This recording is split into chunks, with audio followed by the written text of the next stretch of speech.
Chị xưa ổn ở phíaថ្ងៃនេះគឺចាំអាប់ដេតបងប្អូនអំពីដំណោះនៃ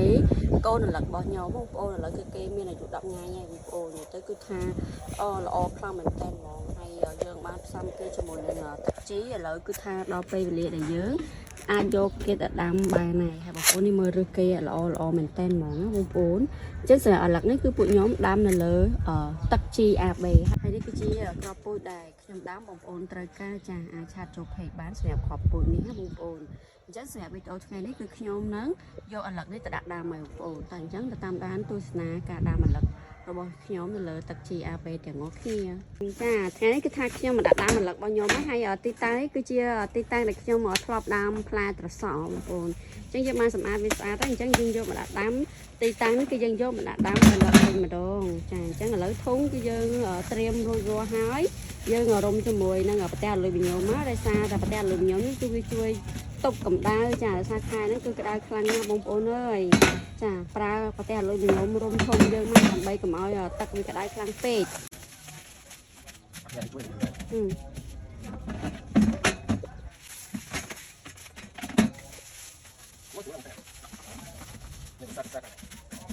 ចាអញ្ចឹងសេតធុងសេតឥឡូវវិញោមគឺខ្ញុំមានលក់បងប្អូនត្រូវការឆាប់ចូលពេកបងប្អូន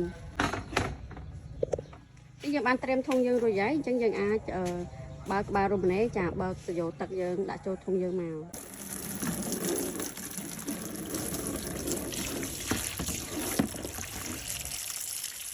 ចាបងប្អូនចឹងក្នុងឡងពេលយើងបើកទឹកប្រហូរបដានេះគឺយើងយកទឹកជីមកលេងក្នុងធុងយើងឲ្យហើយអានេះគឺជាទឹកជីសម្រាប់ដំណាំយកផ្លែបងប្អូនដោយសារនៅក្នុងធុងនេះគឺខ្ញុំនឹងដាំម្លឹកណាចឹងសម្រាប់ទឹកជីដំណាំយកផ្លែគឺខ្ញុំមានលក់បងប្អូនត្រូវការឆាប់ចូលពេកហើយយើងប្រើទឹកជីសម្រាប់ការដាំម្លឹកនេះគឺ100 ml ចាក់ចូលក្នុងធុងទឹករបស់យើងនេះមកបងប្អូនអាមិញហ្នឹងគឺពណ៌ក្រហមហ្នឹងទឹកជី A បងប្អូនចាទឹកជី A 100 ml ចាហើយទឹកជី B ចាក្លោក10ដាក់ចូលក្នុងធុងរបស់យើងហ្នឹងគឺរង្វាល់វា100 ml ដូចគ្នា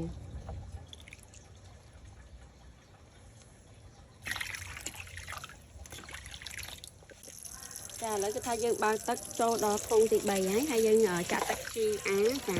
100 ml បងប្អូន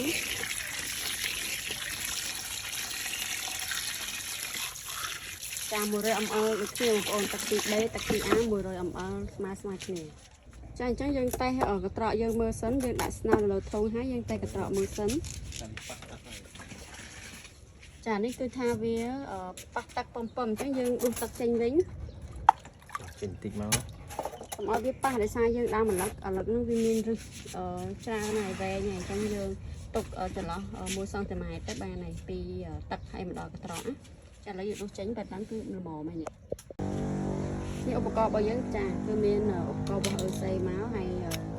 យើងចុចវាអនមកហើយយើងវាស់វាទៅ2200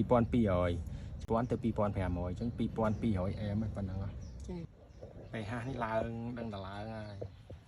pH នេះគឺដឹងតែឡើងដោយសារខែនឹងវាក្តៅអញ្ចឹងទៅទឹករត់នឹងគឺវាឡើងខ្លោហើយខែវាក្តៅអញ្ចឹងធ្វើឲ្យទឹកគឺឡើង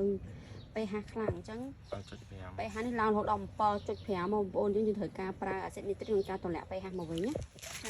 ចានេះគឺជានីត្រីអាស៊ីតរបស់យើងមិនប្រើក្លុកវាសពហើយសម្រាប់ការដាំម្លឹកនេះគឺខ្ញុំប្រើនីត្រីអាស៊ីតរបស់ខ្ញុំ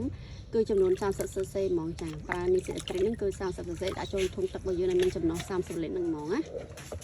ចាហើយទុកវា10នាទីចាកូរវាសពទុកវា10នាទីហើយចាំយើងមកវាស់ pH ម្ដងទៀតអញ្ចឹងយើងដាក់ទឹក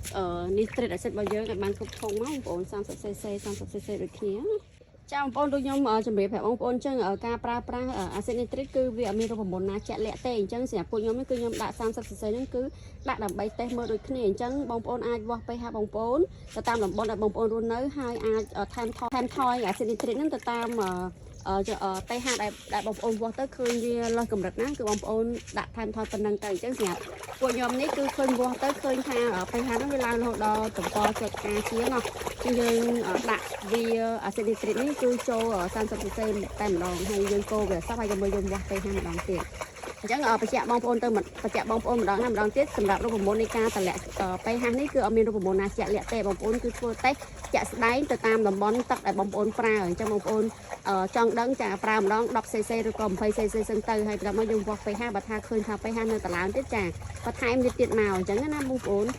ធ្វើយ៉ាងណាឲ្យ pH ទឹករបស់យើងហ្នឹងគឺវានៅកម្រិតស្តង់ដារក្នុងការដាំដំណាំគឺ 5.5 ទៅ 6.5 គឺយើងអាចដាំដំណាំបានហើយចាបងប្អូនចឹងបន្ទាប់ពីកូរឲ្យសព្វហើយទុកវាចំនួន10នាទីយើងមកវាស់ pH ម្ដងទៀត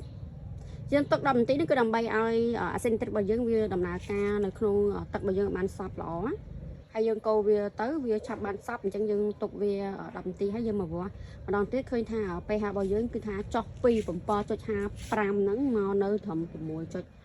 បងប្អូន 5.5 ទៅ 6.5 ចន្លោះហ្នឹងគឺអែមឥឡូវ 6.2 គឺអូខេហ្មង អូខេអញ្ចឹង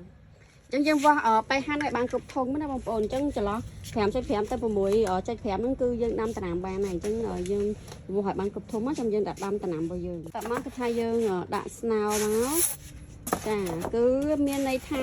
ទឹកជីរបស់យើងរួចរាល់ក្នុងការដាក់ដាំបានហើយបងប្អូនទឹកជីរបស់យើងក៏ត្រូវតាមកម្រិតស្តង់ដារនៃការដាំម្លឹកហើយ pH របស់យើងក៏ត្រូវតាមកម្រិតស្តង់ដារនៃការដាក់ដាំដែរទឹករបស់យើងហ្នឹងគឺ pH របស់យើងគឺអូខេ 6.2 ហើយកម្រិតទឹកជីរបស់យើងគឺអូខេចា 2002 គឺសម្រាប់ដាំម្លឹកនេះគឺល្អបំផុតបងប្អូនអញ្ចឹងយើងដាក់ដើមកូនម្លឹករបស់យើងចូលមកក្នុងមួយធុងគឺពួកខ្ញុំដាំចំនួន2ដើម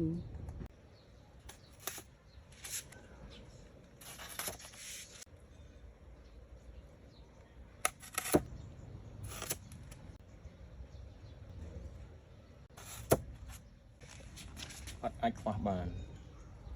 កសិករអាំងចាមិនអាចខ្វះថ្លៃបងប្អូនគឺថាដាក់ជាកសិករអាំងទុបកូនរលឹករបស់យើងឲ្យវាដុះបានត្រឹងល្អក៏ដូចជាទុបវាកុំឲ្យវាខ្យល់មកប៉ះអញ្ចឹងធ្វើឲ្យដើមវាបាក់អីឬក៏វាអញ្ចឹងណាបងប្អូនយើងទុបវាមកខ្វែងជើងក្អែកចេះទុបមកចាបងប្អូនការដាក់ដាំម្លឹករបស់ខ្ញុំគឺរួចរាល់ហើយបងប្អូនយើងដោតខ្វែងជើងក្អែកដើម្បីជួយទប់ម្លឹករបស់យើងឲ្យវាដុះបានត្រង់ល្អណាបងប្អូនចាហើយនេះគឺមួយថ្ងៃក្រោយបន្ទាប់ពីយើងដាក់ដាំម្លឹករបស់យើងគឺថាស្លឹករបស់ម្លឹករបស់យើងគឺដុះបានល្អខ្លាំងមែនទែនស្លឹកកប៉ាងធំជាងពីម្សិលមិញអីចឹងណាវីដេអូនេះគឺថាថតបន្ទាប់ពីដែលយើងដាំម្លឹកបានមួយថ្ងៃនៅលើទឹកជីនិយាយថាស្លឹកគេដុះមកល្អខ្លាំងមែនទែនអញ្ចឹងនៅក្នុងវីដេអូនេះបើសិនជាបងប្អូនមានចម្ងល់ឬក៏សំណួរតាក់ទងជាមួយនឹងការដាំម្លឹកដូចជាចង់បានឈុតធុងចាគ្រាប់ពូជយកទៅដាក់ដាំម្លឹកឬក៏ទឹកជីសម្រាប់ការដាក់ដាំម្លឹកឬក៏ដំណាំយកផ្លែបងប្អូនចាឆាតជួបពេកមេរីច័ន្ទណាបងចាអញ្ចឹងវីដេអូនេះក៏មានតែប៉ុណ្្នឹងពីខ្ញុំមេរីច័ន្ទសូមអរគុណបាយបាយបងប្អូន